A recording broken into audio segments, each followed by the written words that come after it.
Hello, everyone.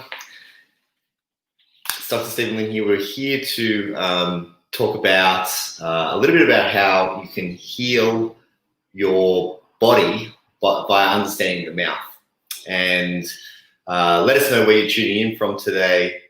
It's Saturday morning here in Australia in my clinic, but I think it's 3 p.m. now. Pacific time on the west coast of the US, and on the east coast it's 6 p.m. So let me know where you're tuning in from, and we're going to have a bit of a discussion and Q&A. So if you have questions during this talk, then just post them into the comments, and if you miss them, post them again, and we'll try and cover them as the discussion runs through. But basically what I want to talk to you about, sorry, I just lost connection there.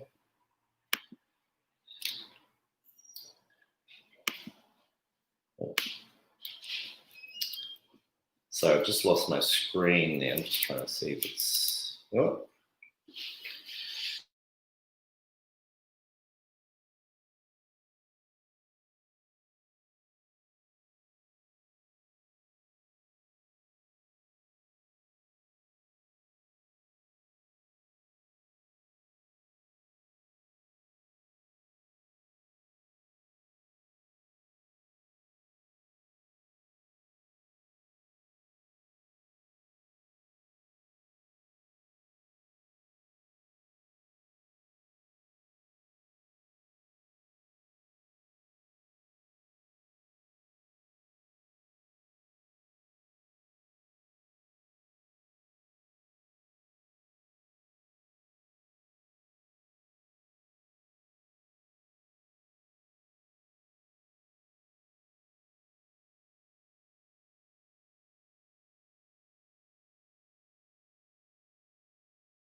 Apologies for this. I just lost. I think we're back live now. Okay.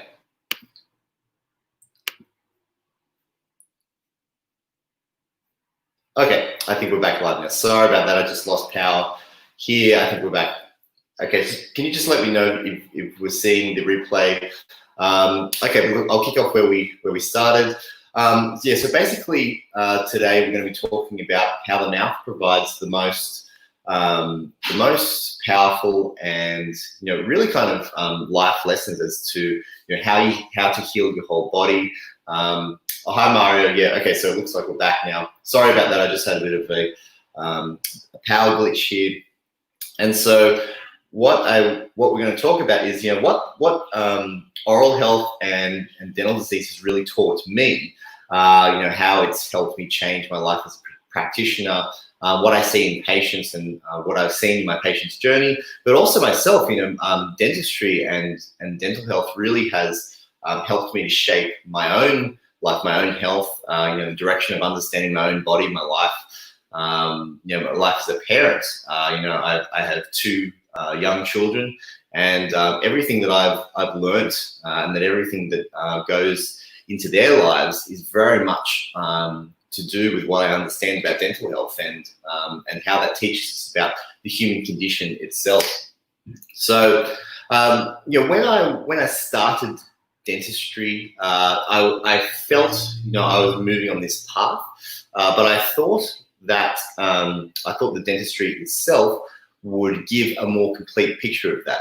And being a registered dental practitioner, I found gave me the the tools to start understanding the mouth, but it really was only the beginning of the journey. And that's something I really want to kind of share with you, because there's a lot of people with kind of questions about certain dental conditions and certain certain situations with how they should go about healing a certain dental condition, for instance. But dental disease is a much bigger lesson about your life. We've tried to set up a dental system that just fixes problems. Put a filling in and that's it, and put braces on a kid and that's all. But it goes much deeper than that, and it's the lesson, and that's what I feel that a lot of people kind of hear more to kind of understand, is that what are we really understanding and learning about the mouth, and how can we further this and deepen this, so A, that these problems don't happen again, and B, that we can fully heal issues, and then C, and something that I've really kind of applied in my own life and my own journey, is that how do you improve, and how do you actually really kind of the human body is a remarkable thing, and teeth show you how to make it work as absolutely best as it can. And I'm doing kind of a lot of things that I've learned through understanding craniofacial medicine, the oral microbiome, the mouth-brain connection. The mouth-brain connection is extremely powerful, and there was a post this morning about how the research is showing now that we have the bacteria that lives in that is found most often in bleeding gums and gingivitis is now found in the brain of Alzheimer's patients. That was a study that was released in 2019, and they've also followed that pathway from P. gingivalis, which is known it was detected in gum disease nearly across the board. They follow it to the brain, and it creates the beta amyloid plaques that breaks down the neuronal connections in the brain. That's such a powerful study when we're really trying to understand what how connected the mouth really is to the body. It's remarkable. If you look at just the neuronal connection to the teeth, your brain is absolutely wired to detecting what is going on in your mouth. That's why if you get a toothache, it's agony. And so we've just had a question here pop up. I'm an adult with 36 with braces because of terrible TMJ. So I have orthodontic surgeon look after me. So that's a TMJ issue, and jaw and neck issues and headaches and migraines are really common problems in society, and it stems from a developmental issue of the jaws and teeth, how the teeth align together.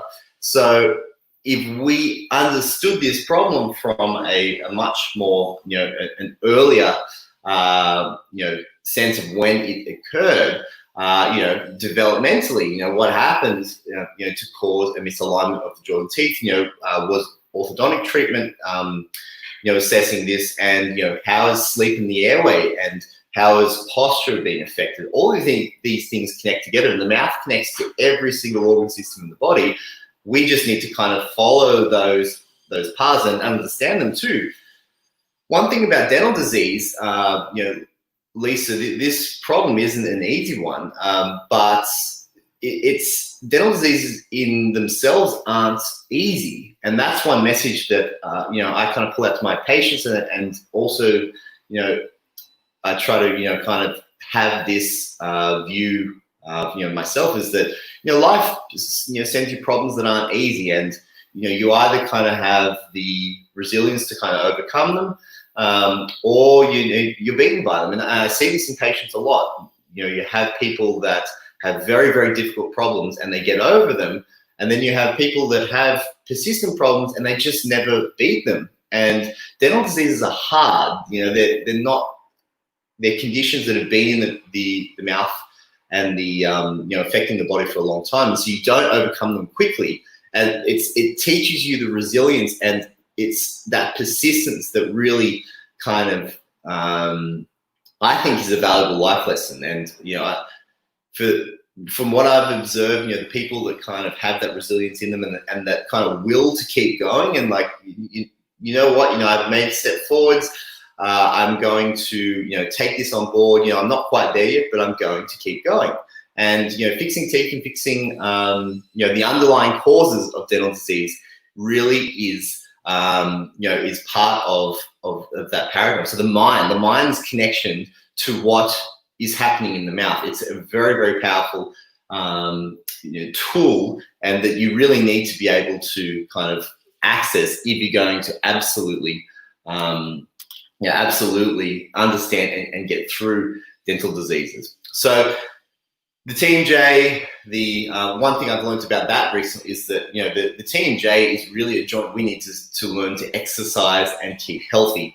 And I'm going to be sharing more exercise, and something that I've been doing myself just as a practice, because as a dental practitioner, nearly everyone is like this now.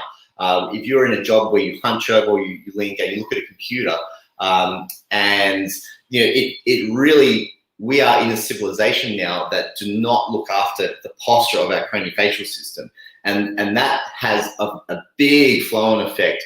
Whether it's in the developmental issues of kids developing crooked teeth because they're hunched over and they're not getting their their shoulders back and the cervical spine supporting the base of the skull, that is a civilization-wide problem. And so we get the symptoms in headaches, migraines, TMJ, neck and back issues, but it's a postural issue, and it's it's a lesson to understand how connected the body really is through all the muscle, fascial systems, and exercising those things are really important. So jaw exercises, we shared one last week, where you can release the masseter on a jaw opening. There's many things that you can actually release in the in the mouth and neck area, just yourself. And exercise. So what I found to be really helpful is that hip mobility is really important for posture of your neck, because I was getting nerve kind of basically numbness issues in my fingers. It was late last year, and it was starting to run down my arm, and I was getting like left and sometimes right neck problems.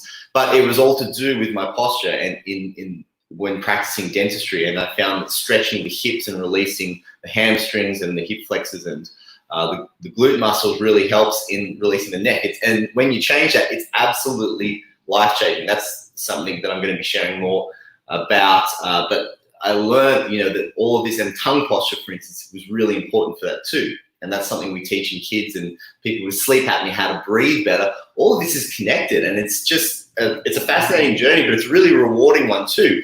Also not easy. It's I can never pretend to you that any of this is going to be easy, but it's hugely rewarding. So that's one thing I'm always happy to kind of share with these things. That I feel that when people really kind of see that, wow, that's really connected through my teeth, and and that I can read these kind of things in my mouth every day. It's such a powerful tool, and I'm really excited to share that with people in a very kind of a way that sends them on a journey. And so the thing about teeth as well is that they also teach us the very old about, dental diseases happen over long periods. So if we think about in different times of life, time spans. So when you get a hole in the kid's tooth, for example. Now, when you see a hole in a kid's dentition, what we should be thinking is maternal nutrition, what happened in the womb, and what happened early in the kid's life when the teeth were sitting under the gums. All of these things are going to affect the mineralization of those milk teeth that then erupt and are potentially either immune to decay or susceptible to decay.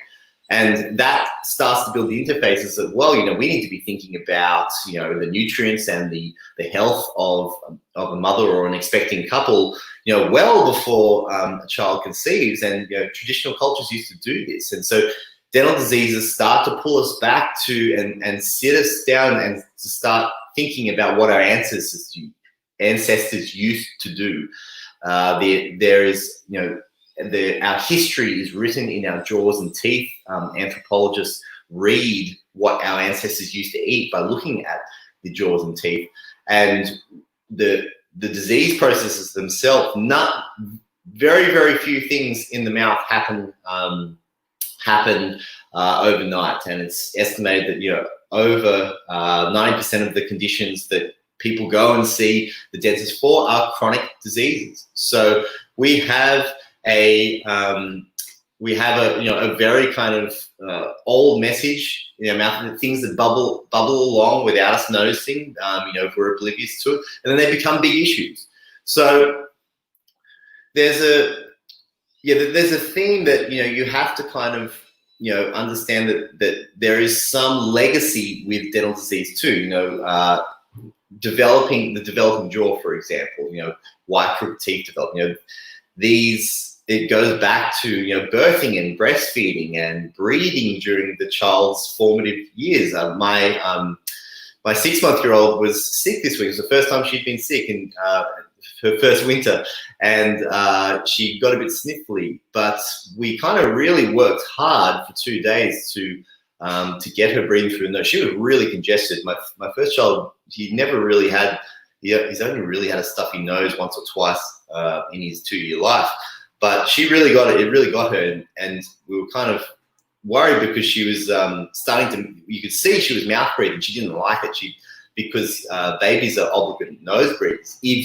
Not obligate, but they are majority nose breathers if you allow them to. And so that habit builds into their sleep, into their how they posture. They close their lips. But we noticed that she had to open the mouth because you have to breathe. That's what mouth breathing is. It's a survival instinct, and so we really had to work hard to clear her sinuses. So we put a eucalyptus steamer in her room, and we were clearing out the nose with a little kind of sinus clear and little saline sprays.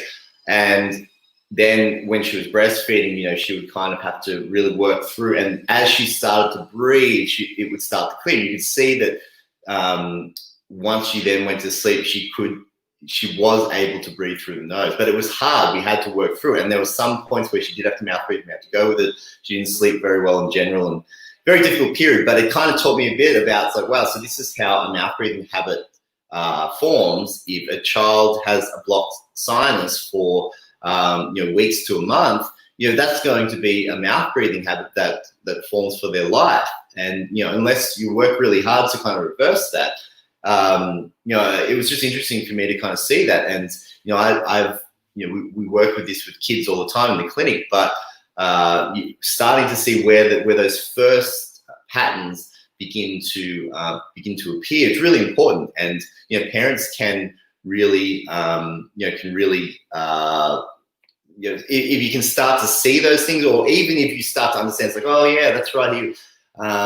Jimmy was sick for those 3 months when he was 2, and he really was was in hospital. He had antibiotics and temperature, fever. That's going to really affect that critical development period. And there's always something like that.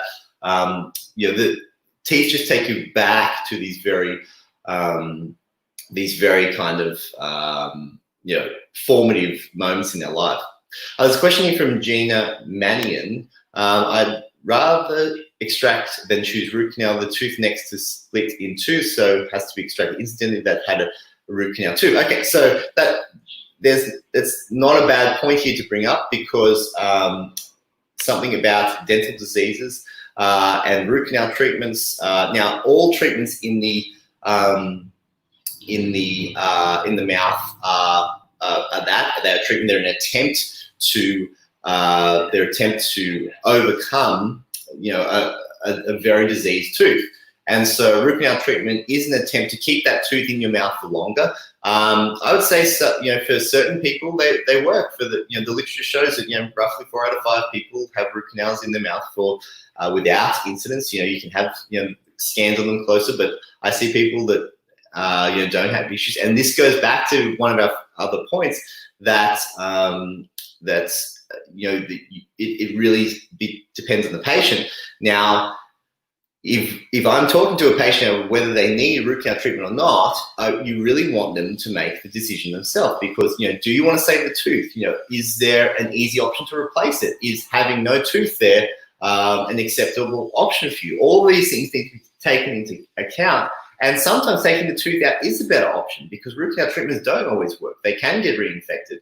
It's a difficult procedure, and sometimes you have to have them done once, maybe twice, and it's expensive, and and they just don't work all the time. And so for certain people, if they're kind of nervous and don't feel right about something, I don't think that is going to work for them, and particularly in the immunocompromised. So people with autoimmune conditions that are already suffering from a self immune reaction where there is overinflammation to the own body, then it's not going to be something that's successful. So I try and take that kind of view. But what I think the message there, and it kind of tells us a lot about how we should be thinking about the teeth, is that you want to do all your research, you want to do all your understanding of what has happened and what we can do moving forward, and then make a decision. And if taking the tooth out is the option that you've come to, then that's what your decision and what you should live with, and clear yourself of that thing. And I see a lot of people holding guilt because they've lost teeth, and I understand that it's a difficult thing, but while some things, especially in the mouth, are final, you really want to kind of forgive yourself and move on and let yourself let yourself go. So there's the thing I think that I see that patients that get over these things better are the ones that are just they're fatalist about it. It's like, it is what it is, and I'll do my best moving forward. I'll try and do my best not to let it happen again. And that kind of mindset helps you to kind of prevent that again, and to help you kind of really understand what's going to happen next. Okay, so we hit this a little bit. So Amber asked, how to encourage nose breathing in a 3-year-old, no congestion, high palate. Okay, so what we're saying here is that, so in a 3-year-old, how do we get them to breathe through the nose? And so for people that have been watching my work and following the myofunctional orthodontics movement, and the whole idea that breathing and tongue posture helps the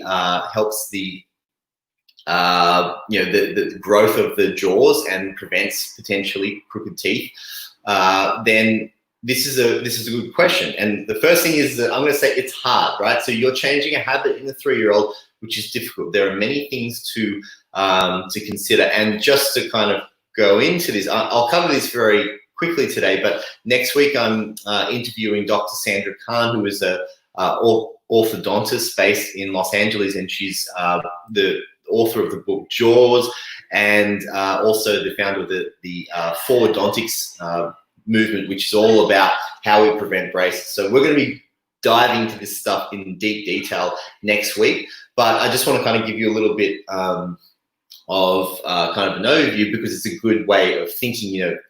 We need to be teaching our kids to breathe through the nose, because it's one of the most powerful tools, that 25,000 breaths that they take a day, to optimize the oxygen that's going to their brain, optimize their sleep, and also optimize the growth of their development. So how do we encourage it? Well, you need to consciously talk about it. You need to understand that kids are little sponges, and that teaching them to breathe through the nose, talking to them about breathing through the nose, and say, okay, so we're going to sit down and we're going to take a deep breath, maybe before meals, count and put our hands on our belly. And when we breathe in, we're going to feel the deep, slow flow of air through our noses, and it's going to run through our chest and run down to the stomach, and our bellies are going to expand like a balloon. You have to talk kids through it. So this kind of moves into breath work, and it sounds a little bit like a yogic kind of exercise, and it is. You're basically teaching them in very simple forms how to belly breathe, and that when we breathe, our lips are closed, and that when we're not talking and when we're not eating, our tongues are sealed to the roof of the mouth. And you can do simple clicks, like so family tongue click exercises, teaching kids that they are their tongue should be postured to the roof of the mouth. Those things, it starts to build into their neural activity. So we need to kind of talk about these things a lot, and we need to be conscious that it's not going to happen overnight. They're not going to become instant nasal breathers, but they're going to start to say, it's like, Mum, I'm breathing through my nose, or at the moment, Mum, I'm congested, I can't breathe through my nose. And it's going to hit their consciousness, be at the forefront of their consciousness, I should say, more often, because they're thinking about it. And so you're just introducing it to their daily lives. So those kind of things, actually, that's a good question. Did I do this? So what I did with my kids is that I actually didn't, the nasal breathing came on its own. It was the tongue clicks early with Eric. I found that really kind of, he was doing the tongue suction movement, because I would sit with him and I would just make this movement. So the tongue sealing, and you can see that when you get really close, he watches it and he looks at it. And then from about 4 to 6 months, I was noticing he was doing it himself. He was doing the tongue movement, and he was sealing the tongue to the roof of the mouth. And he was very good with his nasal breathing, closed lips all the time. And then it happened on its own. So we didn't have to teach the nasal breathing, because he was doing it, because his tongue was sealed to the roof of the mouth. He can't breathe through the mouth then. So that was interesting in that behalf. Teaching kids this is very difficult. So, I'm not saying that's the gold standard way to do it, but that's the way I kind of went about it. And, there aren't many other things you can do as a parent, besides just talking about it as much as you can, and practicing it yourself as well, because, if kids see you breathing through your mouth, or if kids hear you snoring or dad snoring, is that teaching them the right way to, to think about how this should really be happening? So, this kind of leads into the habitual, the day-to-day habits that lead to crooked teeth. So these kind of things that run through a child's life when they don't get the nutrients, which we all don't now in modern civilization. We don't have the nutrients enough to create the craniofacial system that grows itself. But the tools then that the nutrients are then forming. So the body uses the fat soluble vitamins to create strong bones and teeth. We've covered some of those things over the last few weeks. With sunlight is a great example. We had the post on how the sun and the time of year. So knowing the time of year is really important for your kids' dental development, because you need to know how much sun they're getting, and if the sun they're getting is producing enough vitamin D in their body. And so what happens is that if you're unaware of the latitude, for instance, over 37 degrees north latitude, which is roughly a bit higher than San Francisco in the States and a bit lower than Sydney in Australia, just for an example, outside the summer month, you don't get any vitamin D, and that affects your teeth profoundly if you're not replacing it. And I think a lot of the people in these latitudes don't understand that. And people in general, when I say latitudes, that's to assuming that people that live in sun-appropriate areas where they can get enough light are actually getting enough light. I'm indoors now, and when actually there's great sunlight outside. I work indoors all week, so I don't get enough sunlight. And, for that case, I really know that it has to come from elsewhere. But I'm also planning, I'm working towards being able to plan into my life to be able to be in the sun more. And I think that's very important, because that's going to affect everything, from my dental health, my family's dental health, but also to the future future risk of gut issues, autoimmune issues. One big thing that I've worked into my own practice, watching the sunrise every morning. Like this morning, I watched the sunrise while stretching, and that practice, there's a lot of science to it, really, really interesting science that we're going to go into. We've talked about sunlight and vitamin D, which is important for the mouth, but the other parts of the electromagnetic wave spectrum are powerful too, and for the brain, for the for all the neurotransmitters, for the endocrine system, you need connection to the rhythms of the sun and night as well, and sleep. And so all of that interconnects, and these are the amazing things that the teeth lead us into. And the amazing thing about that is that the scientific story is coming out. That's what functional dentistry really clicks in, these ancient understandings of the jaws and teeth, of these very old systems in our body, and it clicks us into what we are understanding in the scientific literature today. We are measuring what the sun does to the brain, all of the different things that relate to the cascade that has to happen for UV light to turn into vitamin D in your body. A very difficult process. If you've got any other issue, if you've been vitamin D deficient, it takes a long time for that to replenish, because the body has to fix all of the enzyme systems, and vitamin D itself is a DNA repair system. So if you don't have enough, then we're missing out on the entire cycle that light gives us. Okay, so I have a question. Safia asks, what helps with bleeding gums? How to heal? Any suggestions? Okay, so if we think about bleeding gums as one of the first signs of inflammation in the body, and so if I'm seeing bleeding gums in the mouth, what am I thinking?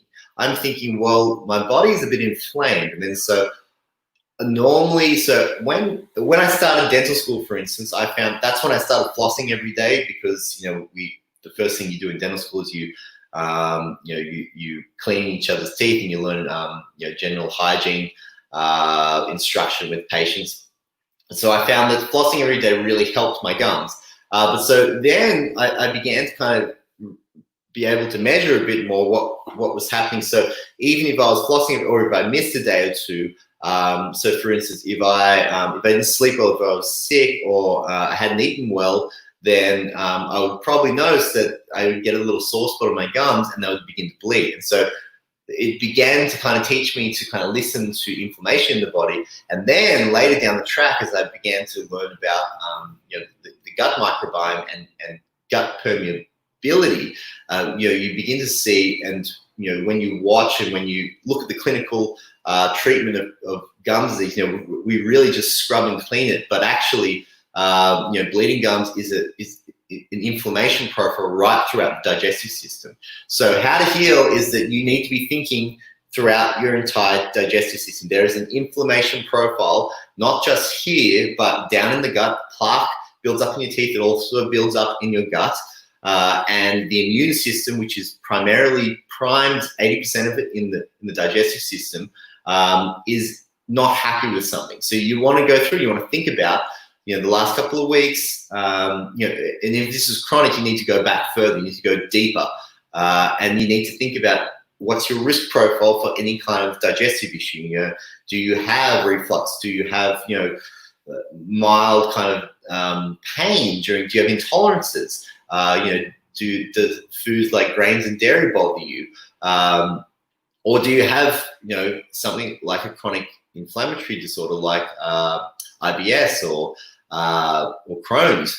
These conditions are the same things, but they're just exhibiting in different ways. So the way we heal bleeding gums is that you need to think about, right, I need to calm my immune system down. I need to give it the things that it needs, which is light, vitamin D, and its support factors. Vitamin A, very, very important for gums. I'm going to do a whole video on vitamin A, because I feel that it's just so underappreciated. But for mucous membranes and for gut linings and the immune system, vitamin A is critical. So you need to think about vitamin A. You need to think about vitamin K2, which helps the calcification in the mouth.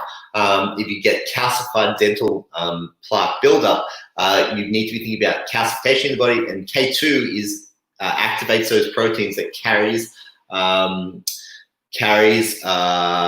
onto, and then what happens is you get calcified plaque buildup. So once you start building the nutrients, you need to think about, well, am I breathing right? Am I breathing through the nose? We've already talked about how nasal breathing affects the oral cavity. We need to think about, am I breathing through the nose all night? And if you're not, then you're depleting the immune system in the mouth just by drying out the saliva. The very superficial factor on that. There's much more going on, but those factors are going to affect that.